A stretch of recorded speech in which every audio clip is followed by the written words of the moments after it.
Welcome to the second panel in our Cyber Trends 2026 series. I'm Lisa Easterly, President and CEO of Cyber Center of Excellence, or CCOE. We're a San Diego-based nonprofit that mobilizes businesses, academia, and government to grow the regional cyber economy and create a more secure digital community for all. Cybersecurity is now everyone's business, with the FBI reporting a 30% increase in cybercrime complaints across industries over the last couple years. And the average cost of a US data breach has reached an all-time high of 10 million, according to IBM. Now, more than half of these costly attacks are aimed at small and medium-sized businesses, and that's our region's economic engine. Now, pair that with the global shortage of cyber professionals to thwart these attacks, to the tune of about 514,000 openings here in the US, about 5,500 in San Diego, and it really becomes mission critical to address this universal risk. The good news is San Diego is leading the charge with more than 1,300 cyber firms and the Navy's Information Warfare Systems Command, or NAVWAR.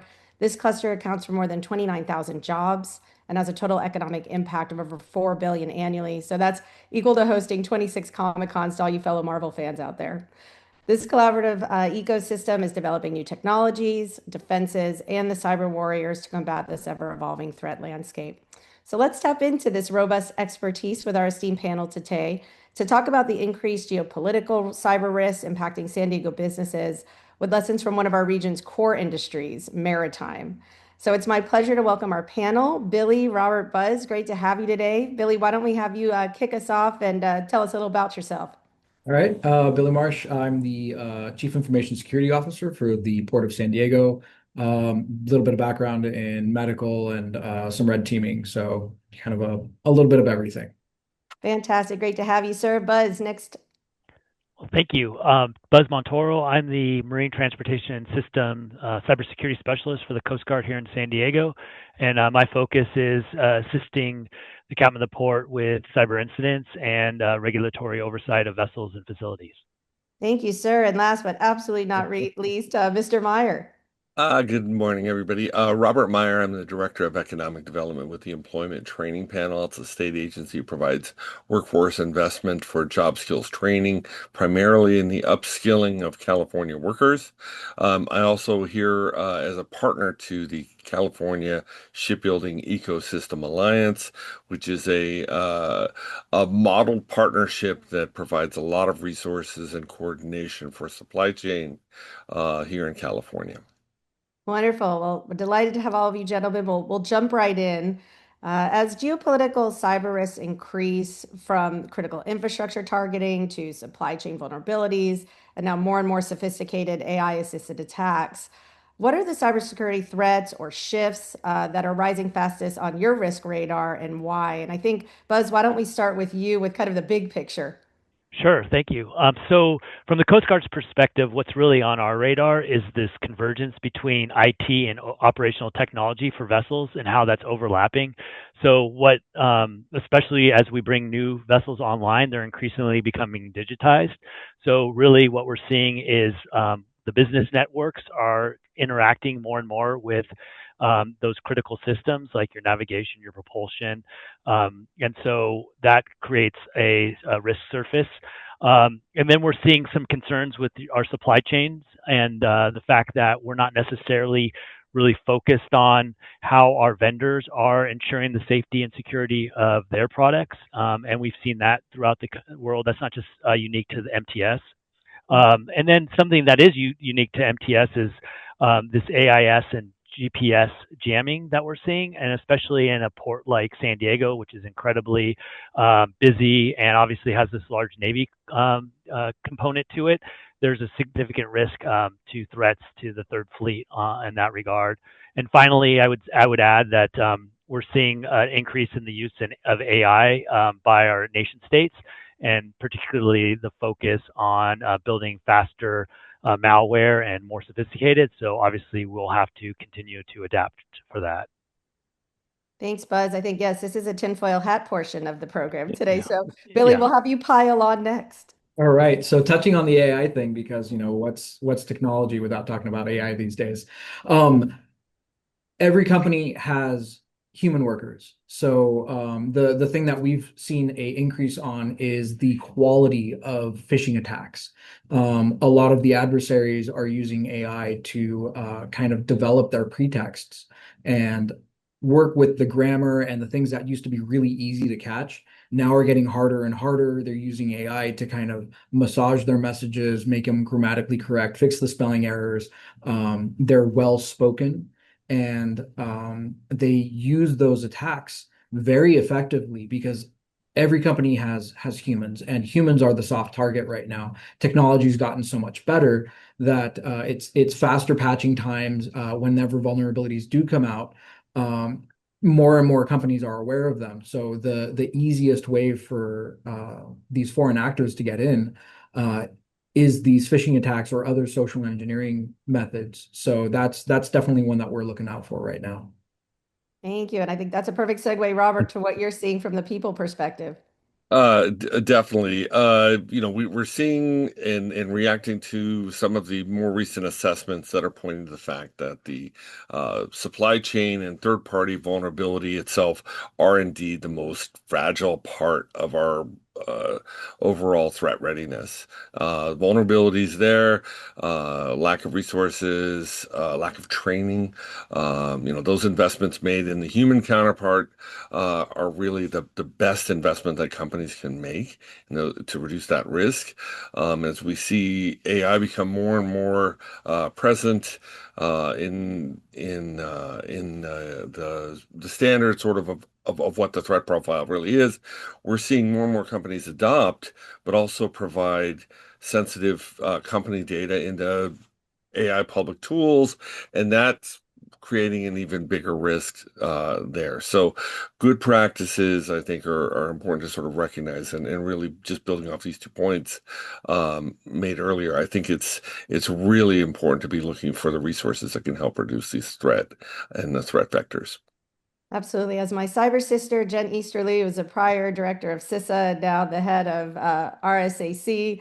As she says, 98% of cyber attacks have a human component, which means 98% of cyber attacks are preventable. So we'll take the bright side of life on it for this one. It kind of as we kind of look to flip it a little bit, what are some of the emerging technologies, tools, or even approaches in cybersecurity are you most optimistic about right now? And I think Billy, we'll bring it back to you, sir. All right. So the things that I'm looking forward to most right now are phishing resistant multi-factor authentication.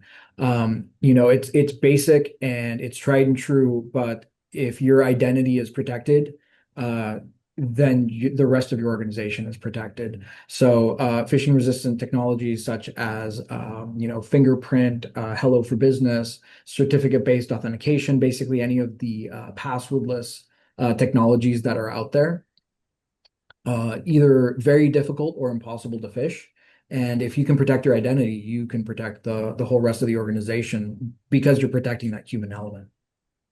Absolutely. Yes, we recently on a panel had one of the ransomware experts state that ransomware is not a technical issue, it is an identity issue. So I think very much in line with what we're hearing from the industry.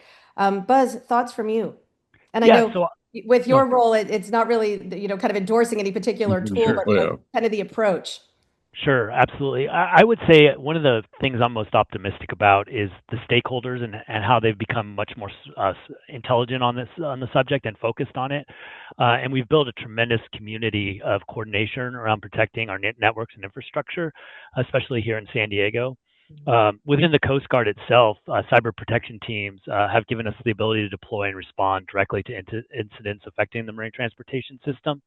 And then I would say in San Diego, we have mechanisms like the CCOE and the Area Maritime Security Committee's cybersecurity team, and the fact that we're regularly conducting exercises and drills, and so that we know the entities, the players before an incident happens, and we've built those relationships, and we all feel confident in our ability to respond, not just as individual organizations, but as a collective team. Cybersecurity is definitely a full contact team sport at this point. Yeah, Robert, some absolutely. thoughts from you as well, sir. I would completely just reiterate Buzz's points. Being part of this partnership, and I mentioned it, CalC, it's the California Shipbuilding Ecosystems Alliance. That's a collection of government agencies, industry leaders, academic institutions, and a lot of really significant and important intermediaries, including CCOE, that really provide leading edge conversations, responses with an agility and sensitivity to meet the needs of really our supply chain. And it's critical to be able to engage that as a partner. Now, fortunately, you're in San Diego, and this is really one of our bases, really effectively. And so we're able to provide a lot of resources very quickly, should there be a need or interest for that investment in workforce that's needed to really reduce a lot of the clear and obvious threats. We also make investments in training for leading edge certification and research in these areas as well. So it's a broad approach of resources that are available. But that's something that I think makes me feel a little bit better during the FBI threat briefings. Yeah, exactly. And I think what's great about a lot of these resources too, they're free. They're meant to be accessible to organizations of all sizes and shapes, and really it's meant to be taking from the broader ecosystem and integrating best practices and lessons learned. So it's great to see the community come together. So, kind of given where we are in the world right now, what can San Diego businesses do now to be better equipped for this evolving threat landscape, as well as, the AI and post-quantum future? So, Billy, why don't we bring it back to you? All right. So I'm gonna keep it like back to basics again. With all these emerging threats, it's a constantly moving target. So you can't just go out and get this thing and get that thing that's gonna cover that specific new threat that's, flavor of the week. Um, I tend to reach more for disaster recovery plans and continuity of operation plans. Yeah. Because when you get hit, because it's not really an if at this point, it's when something happens, when an incident occurs, you need to have a plan. And you need to have it written down. A lot of times, I usually recommend to people to go with that. If you have cyber insurance, talk to them and find out, okay, what is required on your cyber insurance when something comes up, and write that down into your plan. And that sometimes is an easy way of starting that disaster recovery plan. Same with continuity of operations. If your printer goes down, is that a big deal? What are you going to do if you don't have one? If your payment system or other type of processing system goes down, have your backup system written down and have that somewhere that you can reference very quickly when something happens. Because when you're scrambling trying to figure out what's going on and stem the bleeding, you don't want to have to go through a binder or start calling people to figure out what's going on. Yeah, and exercise, exercise, exercise. We were really excited to be front row for one of our military installations, big annual program where we got to do the cyber injects, and it was incredible to see. If you don't have Yeah. those, as they called them, the reps and sets under your belt, it's very hard in a disaster situation to be able to kind of think through all of those steps. So 100% agree there. Love to hear, Robert, from your perspective, particularly again on kind of bringing in that human element, kind of building on what Billy's talking about with preparation. Oh, one of the things that I think is really interesting is that, if you take the preparation for granted, if you take that routine and running through it and you don't evaluate or assess, both as a company and as an organization, I think that you're creating an additional risk, because then there'll be panic, and then there'll be, generally a lack of well thought out decision making made in that moment of crisis. Invest in training for your people. Uh, Annual certifications for employees, extra for managers, management, leadership, understanding what really the technology is and what is the reality of how that threat plays against your company, against your organization. And it's absolutely vital to seek out assistance and resources while there is not a threat. I mean, there's always kind of a threat going on, but it's really, really critical to make sure and address it. And the planning for how you respond is going to be what is key to resiliency and surviving the threat with minimal damage or impact.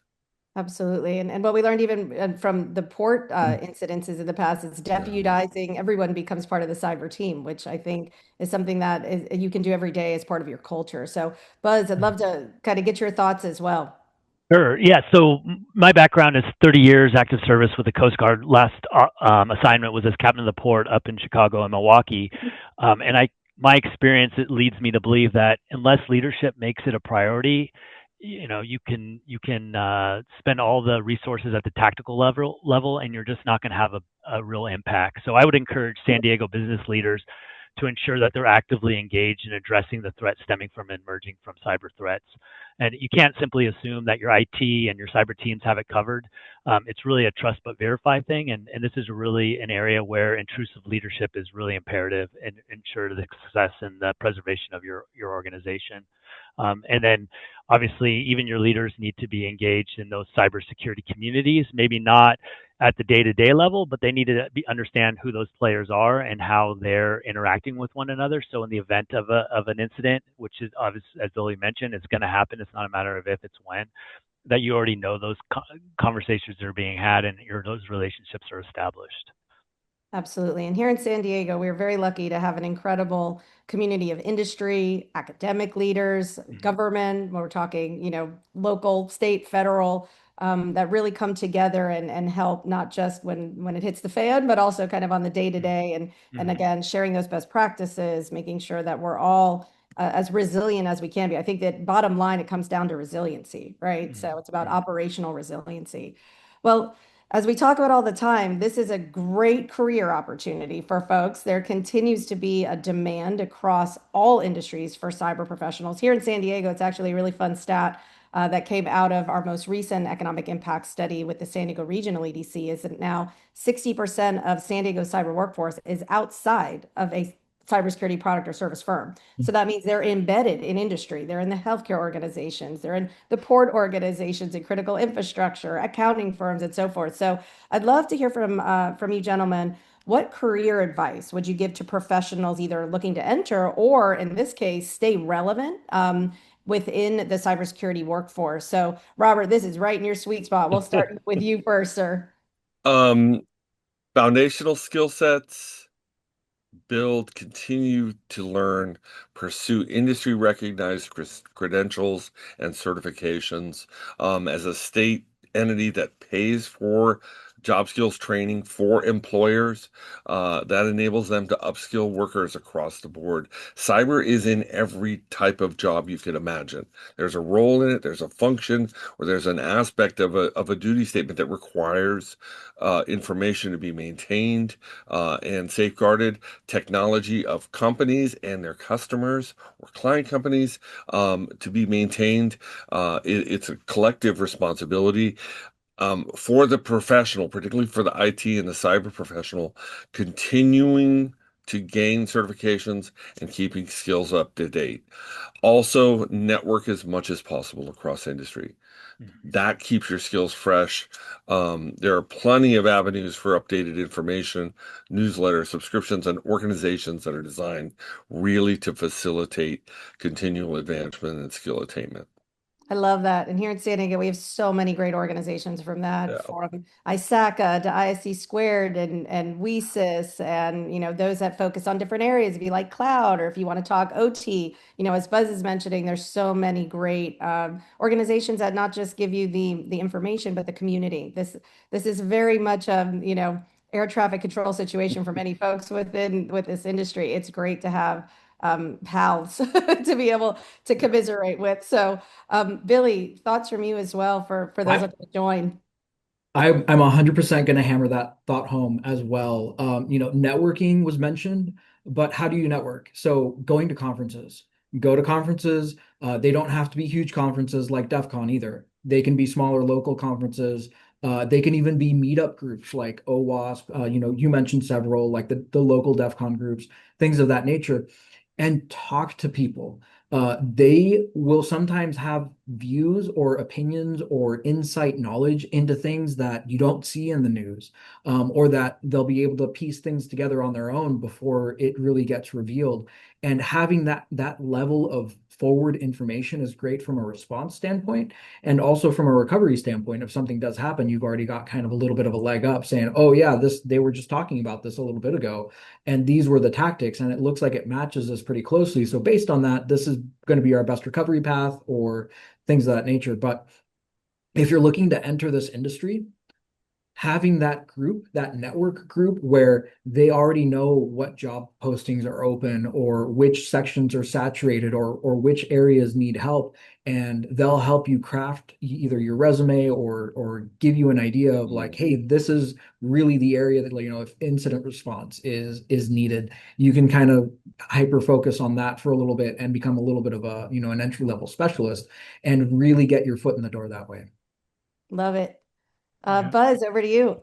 Yeah, no, I would add, remain adaptable, remain humble, and remain ready to learn, because you don't know when opportunities are going to present themselves. And I think, although there are a number of jobs available, I think oftentimes people want to see that experience. And if you're coming right out of college or a training program, you don't have that experience to fall back on. So you're going to have to really start at the deck plates. Another option is, a lot of people like to see DoD and DHS, government experience. And I can tell you, for instance, the Coast Guard is hiring, and so look to get your foot in and your credentials in that way as well. Look to kind of unique opportunities to provide some level of experience. Oh, I love that. That's exactly why we started the San Diego Cyber Clinic, which is a partnership between Cal State San Marcos University, as well as San Diego State University and National University, where it gives students in their capstone programs, with oversight from their professors, an opportunity to provide free services to those in need in the community. So similar like a medical clinic or a law clinic, it provides all kinds of security services, from what Billy's talking about with incident response and cyber risk, and now AI risk, and CMMC for our region with the largest military concentration in the country. These opportunities, again, for students to get hands-on. So when you do go to employers, they want to see that you really understand not just the technical aspect, but also the working with people aspect. It's a great opportunity. And again, free to those in our community who might need those services, businesses, critical infrastructure, nonprofits. So definitely check us out. Again, all free. And I think, this has been such a great discussion. And I think it's really hit on some key points, which is one, preparation. Two, people are absolutely key, whether it be, from the training and prevention perspective, or the networking and the opportunities for growth. So I'd love to kind of close out this great discussion with, your key takeaway, your action item for our audience, to help them stay more resilient, tap into all the resources we've talked about across industries. So Billy, why don't we come back to you, sir? Sure. So kind of touching on the networking thing again, but from a different angle, is reach out to your local agencies, the Coast Guard, FBI, CCOE, law enforcement, things of that nature, because when something happens and you need to report something, you already want to have that reputation built, that rapport. Or if something's on the horizon, a lot of times they'll reach out to you and let you know. So when we had our cyber event, our ransomware event in 2018, we had a good reputation with several different agencies, and everyone was more than willing to assist and provide any kind of help that we needed. So much so to the point that we almost had to like start turning people away, saying like, no, we've got enough people. There's more people than we have work to do at this point. So having that reputation is fantastic, and having that rapport and that relationship built up with those agencies is absolutely critical. Absolutely. Our buddies at the FBI call that left of click or left of boom. Left So of click. I hadn't heard that. I like I it. love it. I love it. Buzz, we'll get your final thought as well. Sure. For the marine transportation system, the implications for the national security of our country, if we get this wrong, are significant. We're talking about be somewhere between $4 to $5 trillion of our GDP. It's roughly a quarter of our GDP. Somewhere around the neighborhood of 15 to 20 million jobs rely on the marine transportation system, and 70 to 75% of our energy flows through the MTS. So there's a massive surface area for potential threats, and they can come in from a myriad of directions. And so it's an all hands on deck kind of situation in our need for individuals, both in the community, at the national level, local level, state level, to really focus on cybersecurity. And because this is a constantly changing surface, it's going to keep us gainfully employed for years to come. Absolutely. Job security for sure. Yeah. Robert, your thoughts? Well, from the state perspective and down into the shop of a 10-person company, invest in training. Do what you can do to get skills, to make sure your workers are trained, even annually. Even a basic baseline level of knowledge is better than nothing. And from there up through career advancement opportunities, certification, the networking, as we've talked about, and really robust. Well done. Those become critical aspects to develop workers to remain in this industry sector. And then most importantly, the small to medium manufacturing and technology company. You're here in California.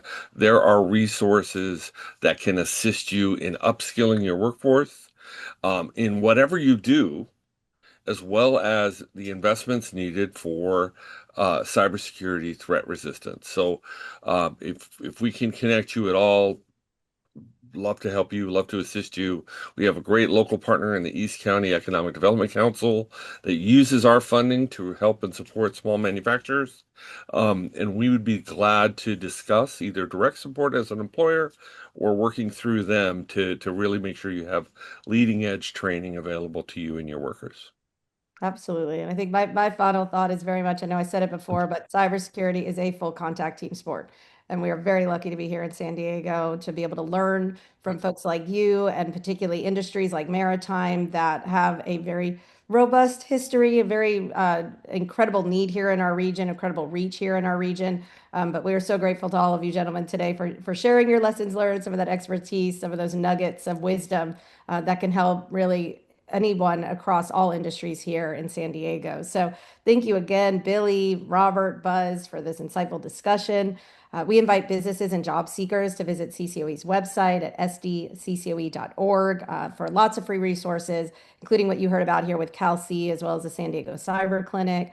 We thank you for joining us. And of course, stay tuned to the San Diego Business Journal's next Cyber Trends panel coming up in August. Thanks, gentlemen. Thank you. Thank you. Have a great day.